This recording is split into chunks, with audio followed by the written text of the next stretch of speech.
Chers internautes, nous allons méditer le texte du 26e dimanche du temps ordinaire, année liturgique B. L'évangile est tiré de Saint Marc au chapitre 9, versets 38 à 48. La première lecture tirée du livre de Nombres au chapitre 11, versets 25 à 29.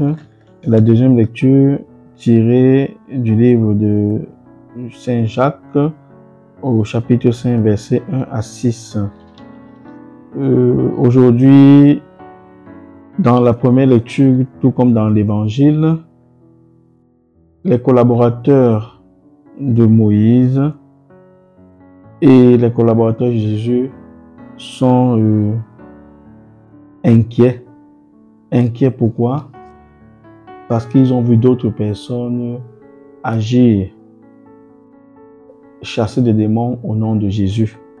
Dans la première lecture, ceux-ci se plaignent en disant: Eldad et Médad prophétisent dans le camp.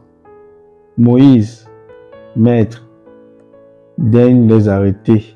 Moïse, mon maître, arrête-les.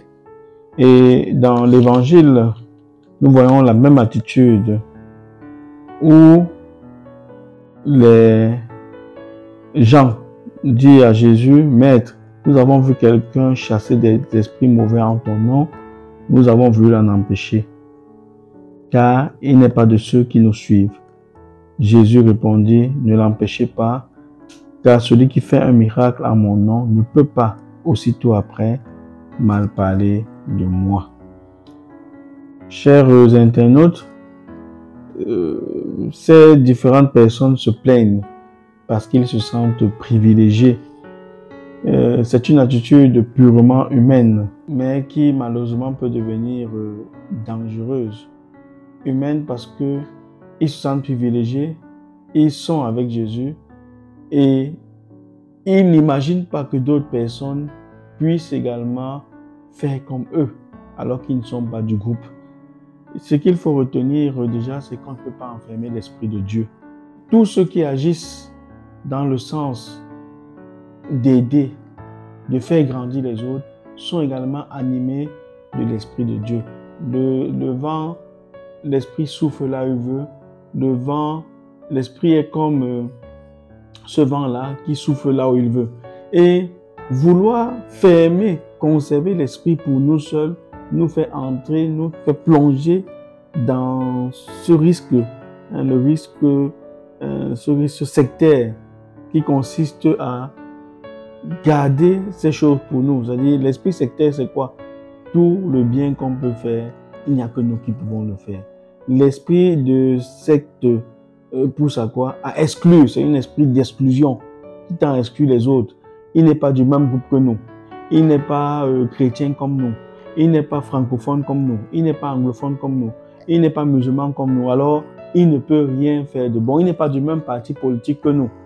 Donc, cet esprit sectaire ferme donc à l'agir, à l'impact de l'Esprit Saint dans la vie des hommes. Aujourd'hui, les choses ne progressent pas dans nos familles, dans nos milieux de vie parce que nous sommes fermés aux autres.